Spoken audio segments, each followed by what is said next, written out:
What's up, Riv? How's it going? I'm TJ, Student Ministry Director. This is Jack, co-pilot. We're out here walking to the barns where we spend a lot of our time together these days. We were just thinking, just got done watching Tyler St. Clair just kill it with the sermon, man. He had some great words to say, shared some major truth, and really enjoyed it. If you haven't watched it, go check that out. His last line of the sermon was, "Get rid of your idols and cling to the one true God." Hey, that was a nice flop there, buddy. And he's reiterating this truth that Joshua says multiple times in chapter 23 and 24, some of his last words or final address to the people of God. And this is Tyler's reflecting on this verse specifically. Joshua 23:8 says this, "But you shall cling to the Lord your God just as you have done to this day." Is that right? What do you see out there? Joshua, in his last two chapters, says, rid yourself and cling. Now, I love that because if you saw what just happened with my son, this is his binky. I mean, he likes his binky. He thinks his binky is great. It's not food. It's not particularly healthy for him. He keeps him occupied, right, for the most part. But what it also does is it blocks the nutrients from going in his mouth. He used to, when he was younger, try to get food through his binky, and it just never worked. And not until recently did he learn how to do this special trick where I show him something. Oh, what just happened? He spit out his binky. Isn't that great? Now, it's this displacing idea, right? Rid yourself and cling. Rid one thing and cling to another. And Pastor Tyler talked a lot about what ridding yourself of idols and pointing out just what idols are in your life. And so just check out that sermon. What I want to talk a little bit more about was, what is clinging? What does it mean to cling to the Lord? Because I feel like people say that to me. They say it to you already. They say, cling to the Lord. Hey, I don't know what you're going through in life, but cling to the Lord. And I'm thinking, yeah, I want to cling. He doesn't want the biggie. I want to cling to the Lord. I want to do that. But what does it mean? And so the definition is to hold on tightly, very different from the 38 Special song, or even to grab hold of. It's this, I'm going to grasp firmly, just like this apple, and not let go. I want to hold tightly. I want to cling. And so we're called to firmly grasp the Lord, not let go, to grab hold of the Lord and not let go, to just cling to him. No, yes, we are. We're supposed to cling to the Lord.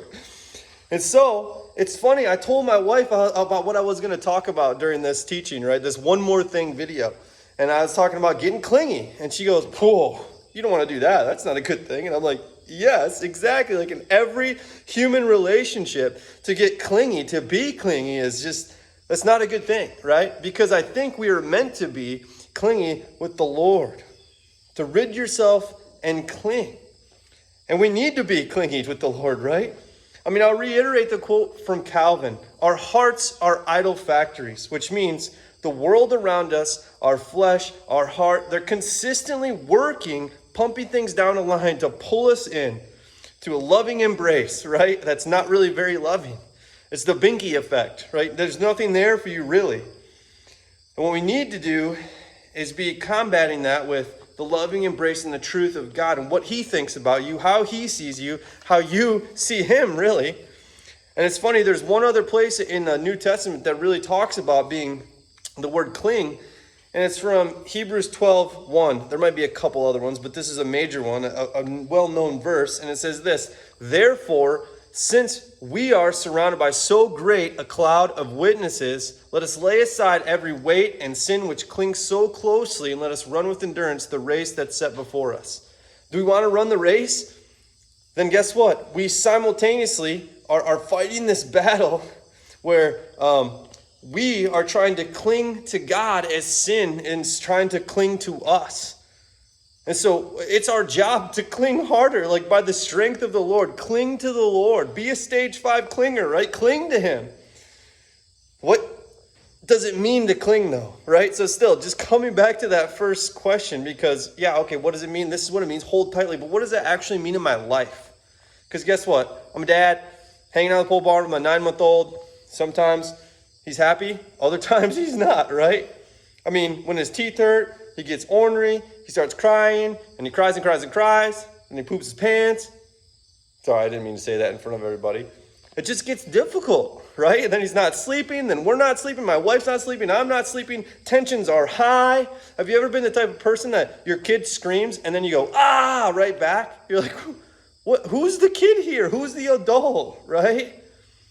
I mean, in those spaces where you fall apart, clinging to God means I cling to the truth of who he is and who I am in the gospel, the actual gospel truth.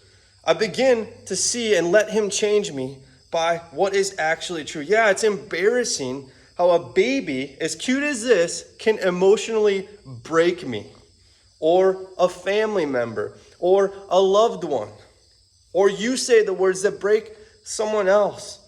And I'm not saying an outburst is right or okay or good or any of those things. What I'm saying is sin is trying to embrace you, to cling to you. And the way to get out of that is to get clingy with what we ought to get clingy with, which is the truth of who you are in Christ. Get clingy with the Lord, right? Get clingy to the gospel. Get clingy and get out of what is the lies of who we're told we are. And sometimes we tell ourselves we are. Now, it's funny how good he is at this. Now, if you see how I'm carrying him around just like this, yeah, just a couple weeks ago, I developed bicep tendonitis because when I'm choring, when I'm mowing, when I'm weed whipping, when I'm doing my work, when I'm reading, I got him in my left arm. And eventually, it killed my arm. But if I drop him, if I put him down, watch what happens. He start crying. And so he knows how to cling to dad, right? We need to get as clingy as a little baby is to his dad. We need to get clingy with the Lord, with the truth about who we are. Cling to him. Trust in him. Obey him. We can cling to idols and they'll only fail you. But we can also cling to God and witness his work in your life. Trust the gospel. I need to believe the gospel every day, and that's the truth of it. So anyway, we'll talk to you.